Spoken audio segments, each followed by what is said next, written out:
What's up, guys? I don't know if y'all been paying attention, but I'm always looking at the news, looking at current events and things like that in trucking. And owner-operators are turning in their trucks at an alarming rate.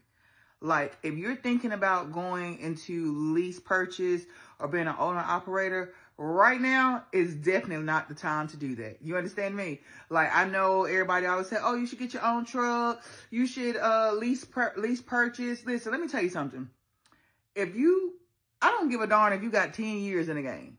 Being an owner-operator or lease purchasing is not the smart move at all. It's actually like a dummy move if you have any practical or financial economic sense. Because if you drive trucks, you see as a company driver how much it costs to fill that truck up. That truck is every bit of $600-700 to fill that tank up.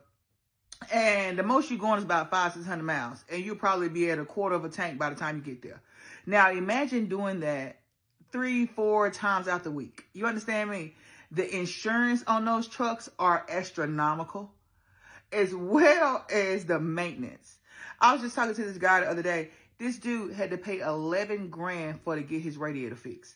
Like, what in the world? And I know everybody's always like, oh, owner-operator. And they wear that with a badge, like it's something special. You know what I mean? In actuality, these people are crying at the end of the week. Like, they're literally crying at the end of the week. I've seen so many videos where people have shown their paychecks after the payment for the truck, the insurance for the truck, the fuel for the truck. And they'll trick you with this whole escrow thing. Oh, it'll come out of your escrow. Listen, ma'am, sir, it's coming out of your paycheck. You understand me? And I've even seen some people have gotten down to the last 2 payments on their truck with lease purchase, and they canceled their contract with them. So you basically, lease purchasing is for you to pay for the company's trucks that they have sitting that they don't have anybody in. And they still have to make these payments on this truck.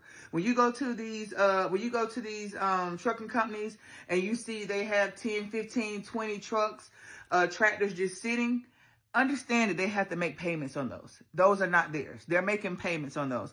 Most of the times they have loans for these things. You get what I'm saying? So they trick newbies, new beginner truckers, or old truckers who are just getting tired because they can't make money like they used to make. Because, you know, back in the day, you could just get you a piece of paper.